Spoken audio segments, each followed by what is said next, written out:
الحمد والشکر للہ والصلاة والسلام علی رسول اللہ اما بعد فاعوذ باللہ من الشیطان الرجیم بسم اللہ الرحمن الرحیم قال اللہ تبارک وتعالی فی القرآن المجید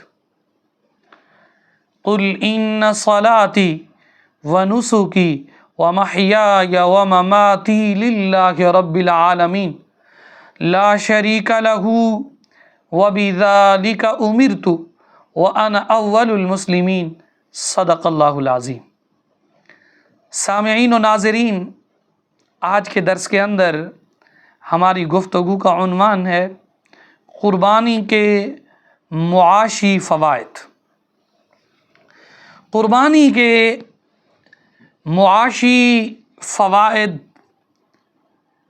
اسی ضمن کے اندر ہیں جس طرح قربانی کے دیگر فوائد ہیں، اسی طرح قربانی کے معاشی فوائد بھی ہیں۔ قربانی کے جو معاشی فوائد ہیں، سب سے پہلا فائدہ اس کا یہ ہے، ایک اندازے کے مطابق عید قربان پر 4 کھرب سے زائد مالیت کے مویشیوں کا کاروبار ہوتا ہے۔ 4 کھرب سے زائد۔ اور دوسرا اس کا معاشی فائدہ، کسائی احباب تقریباً 30 ارب بطور اجرت کماتے ہیں۔ اور تیسرا اس کا معاشی فائدہ یہ ہے، چارے کے تاجر جو چارہ بیچتے ہیں، چارے کے تاجر کم از کم 3 ارب روپے سے زائد رقم کماتے ہیں۔ اور نمبر 4،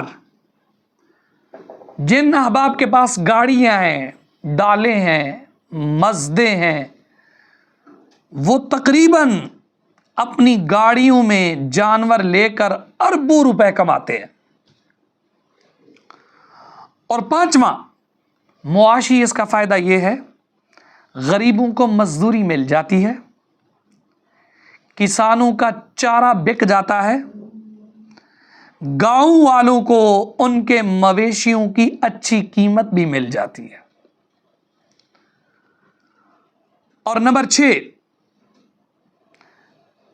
جانور کو ذبح کرنے کے بعد غریبوں کو کھانے کے لیے مہنگا گوشت مفت مل جاتا ہے۔ اور نمبر 7، کھالیں کئی 100 ارب میں فروخت کی جاتی ہیں۔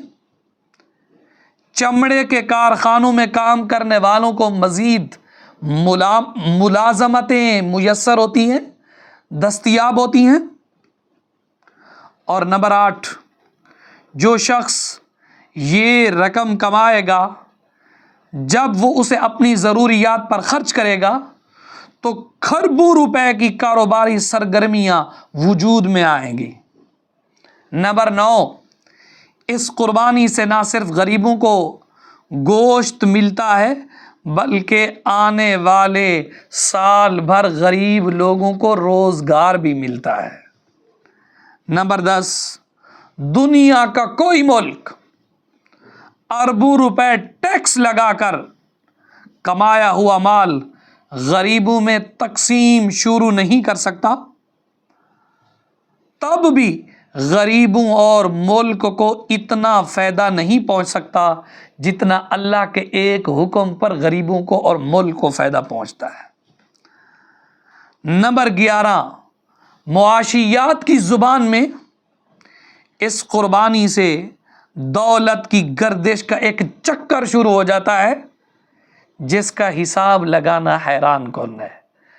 تو یہ نہیں ہے کہ صرف قربانی کا گوشت بنایا جاتا ہے اور کھا لیا جاتا ہے، اور یہ بھی نہیں ہے کہ صرف قربانی کو ذبح کر لیا جاتا ہے اور یہ بھی نہیں ہے کہ قربانی پر صرف جانور خریدنے کے لیے پیسہ لگایا جاتا ہے. ٹھیک ہے یہ بھی فوائد ہیں، لیکن معاشی اس کے 11 فوائد ہیں جو علماء اور محدثین نے اپنے ایک اندازے کے مطابق بیان کیے ہیں. تو قربانی غریبوں کا ایک بہترین روزگار بھی ہے.